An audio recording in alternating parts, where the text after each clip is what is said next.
Matt, are we ready? Yeah. 3, 2.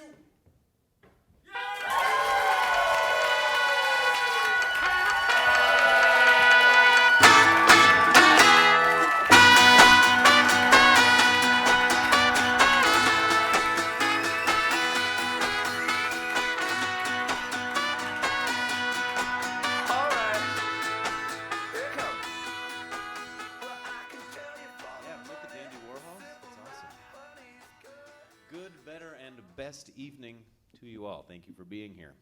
Thank you from the bottom of my lungs. Thank you from the sides of my heart and the corners of my mind. It occurs to me as I sit here, and I had planned for it to occur to me, that's why I wrote it down, that I had no idea what I was doing when I started writing these shows.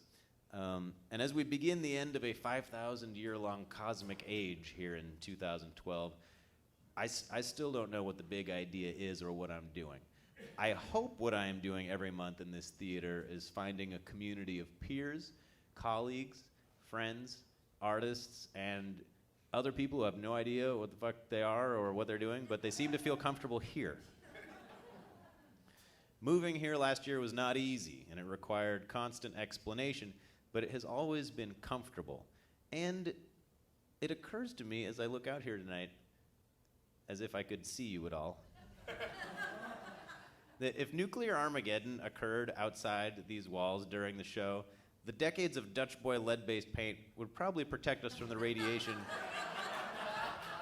And using only the people in this room, we could construct the most beautiful community that radioactive ash has ever seen. Thank you for being.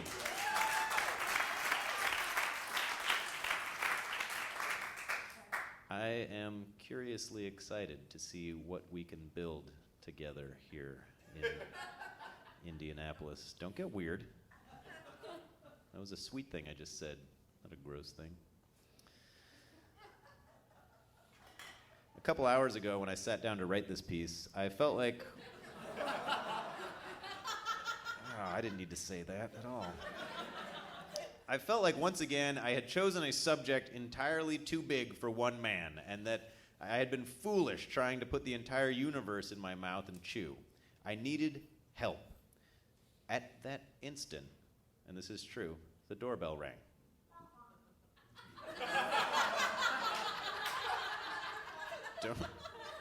Don't turn this show into Prairie Home Companion. I'm trying very hard to avoid certain parallels. But I live in Rocky Ripple, right? So the neighbors drop by periodically to ask me if I know that my cat is outside or to show off the new sidecar on their motorcycle. But today, as I sat in front of the computer in my moment of need, who should ring my doorbell but 2 Jehovah's Witnesses? I immediately invited them in and put on some tea. Unless you have ever done the thing I just described, it is possible you have never seen happier people in your life.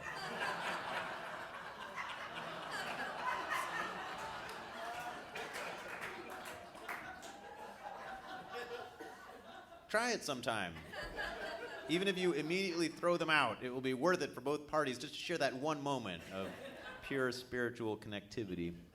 So Steve and Charles were intelligent and dapper gentlemen, and we talked for a good 60 minutes at my red Formica dining table after I not too subtly placed a magazine over some holiday cards I'd left out from last year that have a picture of my girlfriend Noelle and me on them and say in big block letters, "Hallelujah, holy shit." Didn't want to talk about them. But we discussed scripture. I read from their Bible. They used the latest rewrite published in 1989, and we had a perfectly splendid time. Our biggest stumbles stemmed from the fact that they seem to actually believe in capital G God, which is something I've always had trouble with. So I turned the conversation to them. Why were they driving all over town, having doors slammed in their faces?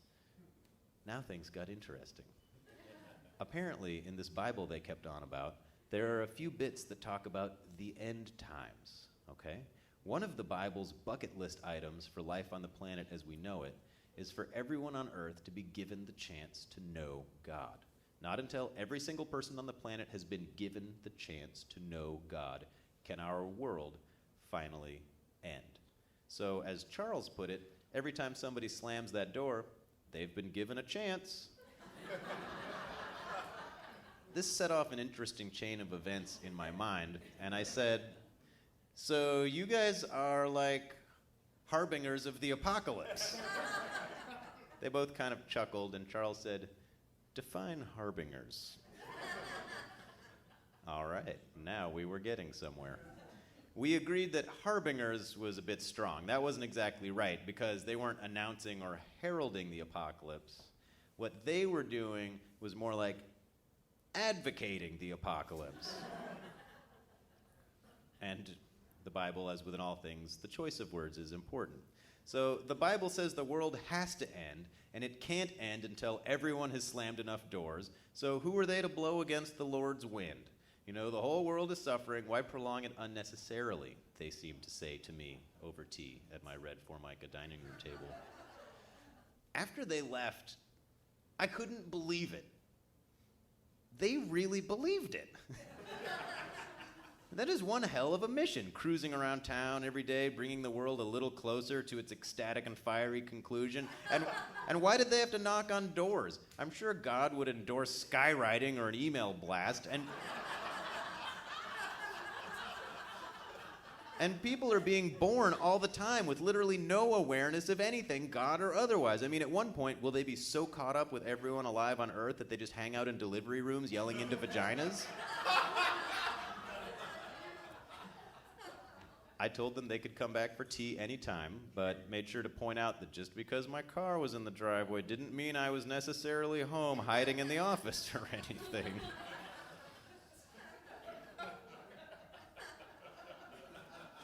I don't get a chance to see you guys much outside of these shows because I'm busy as fuck, but I added that bit. But when I do, a question that tends to come up a lot is, how are you doing? So I'm going to answer that question to you as a group and anyone listening on the radio or online. That way, the next time I see you, you'll already know the answer to that question, and we can skip straight to a conversation about what happens to us when we die. I'm doing really well, thank you. I've never been this busy in my life, but life has never been easier. For Christmas, I bought health insurance for myself as a present to my mom, so I'm hoping to come down with something soon, but otherwise, I feel great. What a racket. Adjusting to the climate has been easy so far, but ask me again in a month. Battle Cat loves the snow, and Noel's cat, Bulk Bin, has been in the same spot on the couch since about mid-December. My whole attitude about weather has shifted from where it was in LA. For instance, now when I wake up and it's raining, I don't think, oh, it's raining. I think, oh, it's warm out today.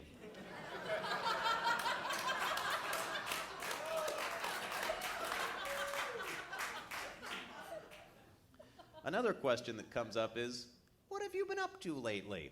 Again, to spare us those precious moments of our conversational future, I'm going to catch everyone up on absolutely everything that has happened to me since I moved out here in April last year. It's a very good bet that I have someone in here to thank for everything I'm about to say. Since moving here, I've gotten a job doing production service work. We're setting up a warehouse downtown for Rolling Stone magazine's Super Bowl party. I built a table for ESPN. My furniture's going to be on TV. And I think I'm doing something for Madonna's rehearsals. Actually, before I continue this list, I have to tell you one of my favorite production service stories from before I moved here. I was in Los Angeles, Beverly Hills. I was running a spotlight in the grand ballroom of this flagship hotel, and pretty grossed out by the whole thing. I mean, the room was huge. I mean, this room is like from here to 45 and twice as wide.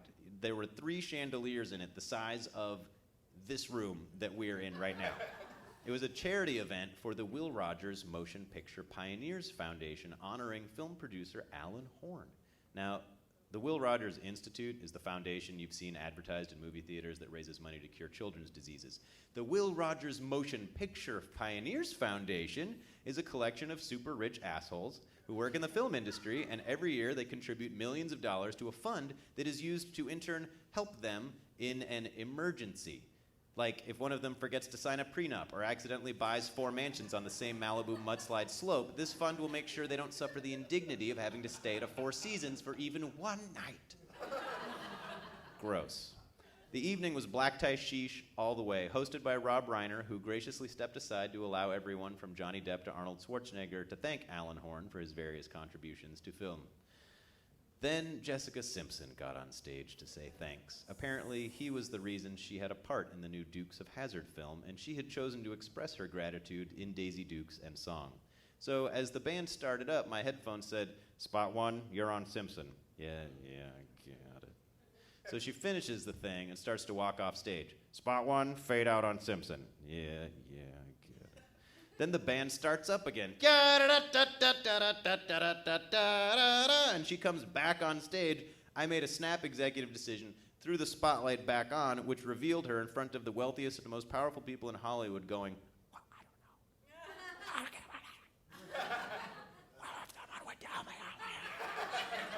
At which point I turned the light off. She had come back onto the stage because she couldn't figure out how to get off it. Now, Jessica Simpson doesn't know who I am, but I like to think that somewhere, somehow, she hates me.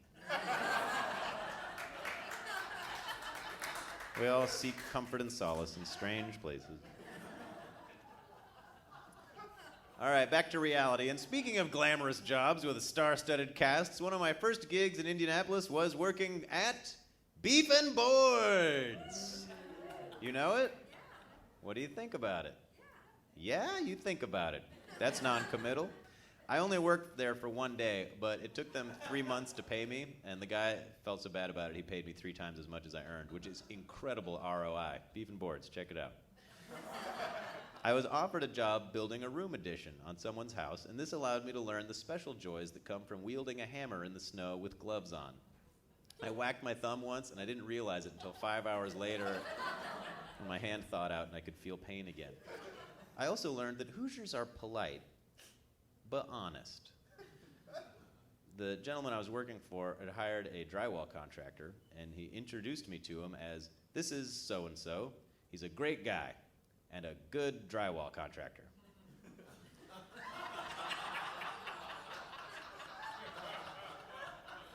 When I pointed this out to him, he shrugged as if that was a non-issue and said, "There's no such thing as a great drywall contractor."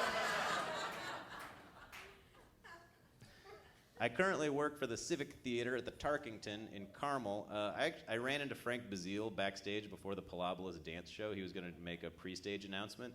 And you know, I'm a techie at the time. I'm in my blacks. I got my flashlight strapped to my hip and my little multi-tool. And you're not supposed to talk to the talent, much less like the owner of the free world. So they were like, "Oh my God, it's Frank Bazile. It's Frank Bazile. It's Frank Bazile standing right over there." And I marched over. I was like, "Frank, what's going on, man?" He's like, "Phil, how's it going?" And we had a lovely chat. What was the point of all this? Oh, yes. I also work across the way at the Palladium. Has anyone been in the Palladium yet? Have you guys been in the Palladium?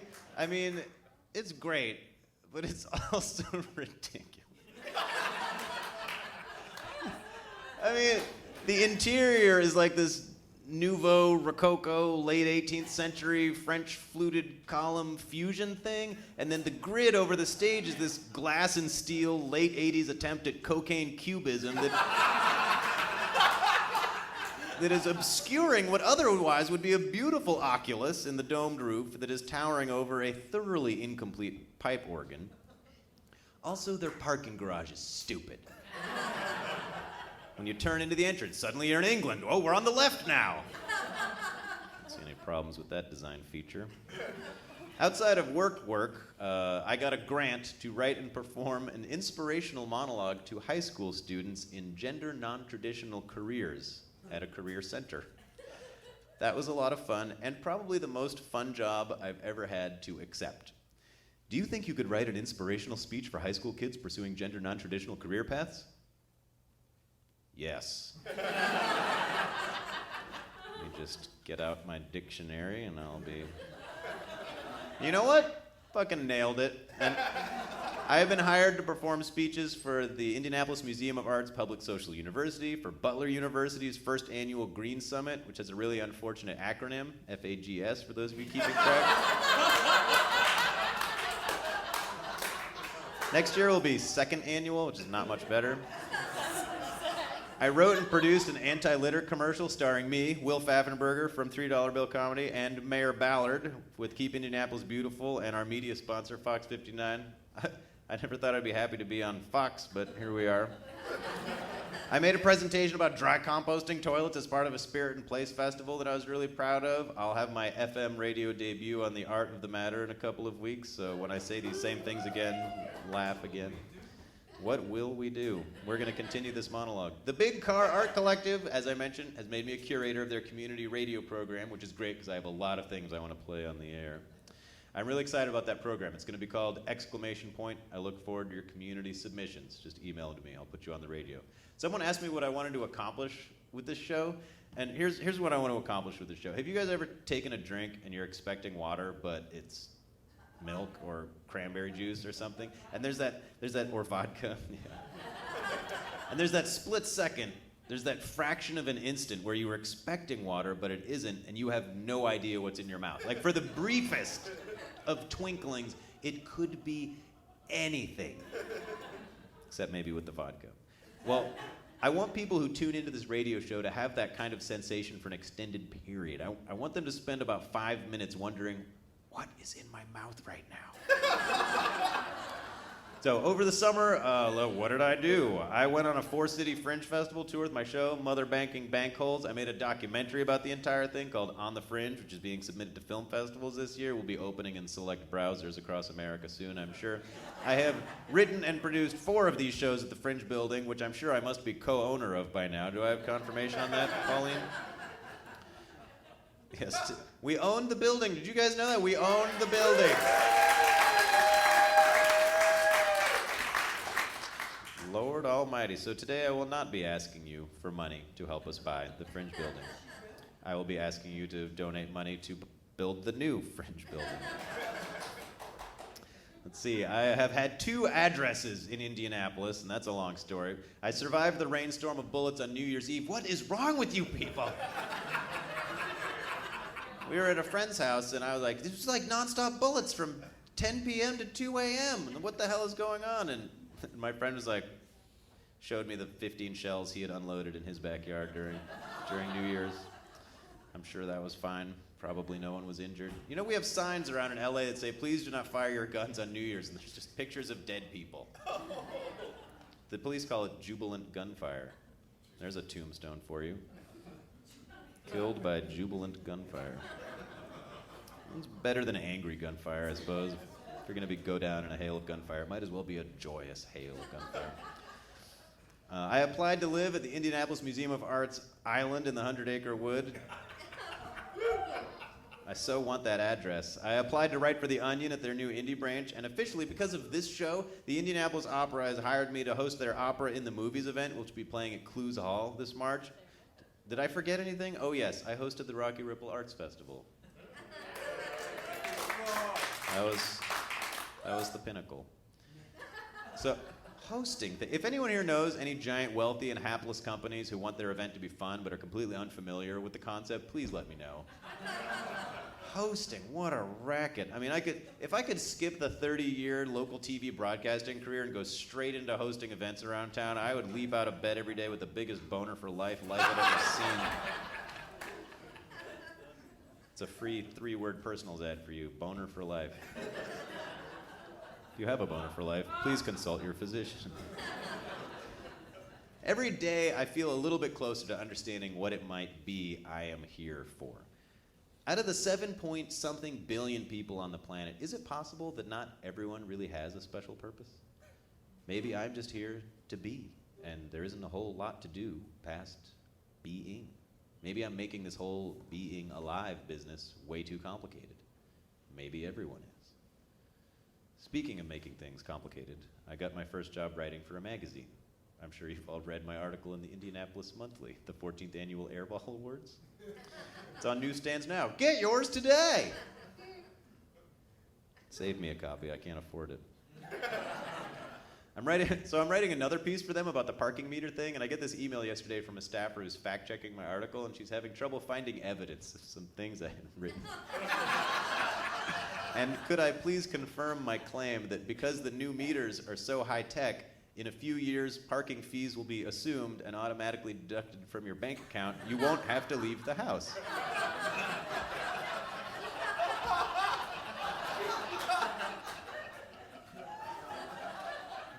I wrote back confirming the statement was a joke, and I'm waiting to see if they plan on changing their policies about putting jokes into news articles. Fact checkers. We have money to pay these people? Come on, aren't there more important things?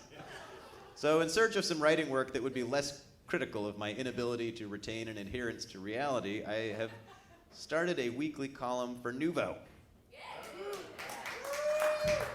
The first editions will be out next week, but I'm too excited about it to let you wait, so I'm going to read one to you right now. So this is an evolution. My original idea was to go to a comedy show Saturday night and to attend a worship service Sunday morning and review both those experiences together. I wanted to see what kinds of differences there were between people finding a sense of communion with a group of folks while knocking back a 2-drink minimum and the people who go to communion and find solace in the 1-drink minimum. So the column was going to be called Hair of the God.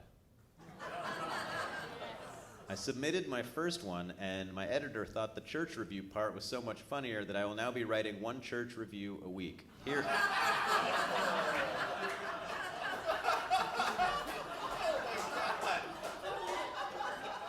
Here's my very first one. Father Steve at St. Thomas Aquinas, 3 out of 5 stars.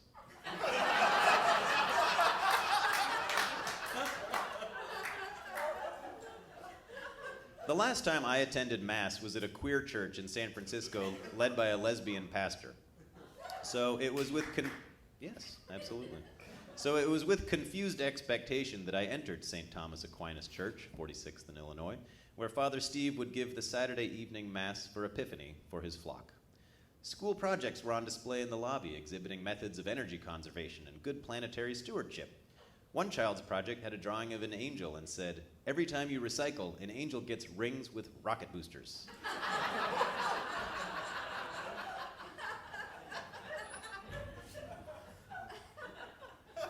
Awesome. During the service, Father Steve joked about the Magi, noting, "Gold, frankincense, and myrrh are pretty strange presents for a baby." We expressed our appreciation of this observation with the same bridled enthusiasm practiced during the hymns. Everyone was happy to be there, but rock the house we would not. At communion, I got past the cracker just fine, and it wasn't until the lady handed me a freshly wiped goblet, whispered, "Blood of Christ," and I smelled real wine that it occurred to me I'd been on the wagon for 3 months. At that point, I thought it would be rude to spew and say, "I'm sorry, did you say blood of Christ?" So I sipped and sat. While my time there could not be called fun, I did experience a pleasant sensation of warmth and inclusion. I wasn't blown out of my spiritual pants, but did get the distinct impression that if somebody abandoned a baby at St. Thomas Aquinas, it'd be all right.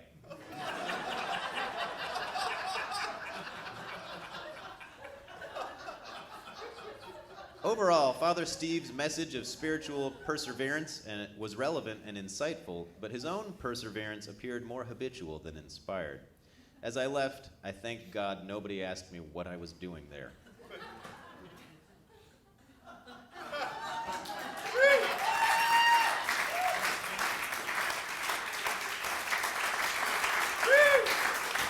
Did it work? Yes, all right. Pauline, it's official. We're going to keep doing this show. I have found a way. Thank you for being here. Happy New Year to all my friends in Indianapolis. I'm so glad to be here. Thanks as always, Pauline Moffett, Indie Fringe. Thanks to my recording engineer, J.D. Gray, my technically spiritual lower to the board, Pat McCarney, Bill Fatoot for helping me sound bigger, and of course, the reason everyone doesn't have to listen to the exact same words month after month, the intimidatingly beautiful, the lovely, the cute even when she's grumpy, my sugar quarry, Noelle. We'll see you next month for our Super Bowl wrap-up and decidedly not Valentine's of any kind show. I'm Phil Van Hest. Good night!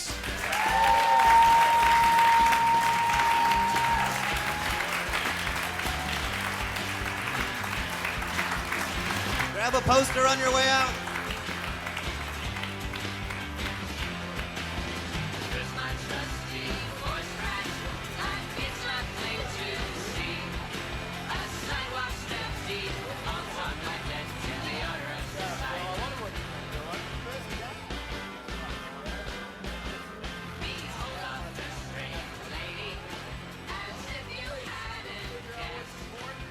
Bye.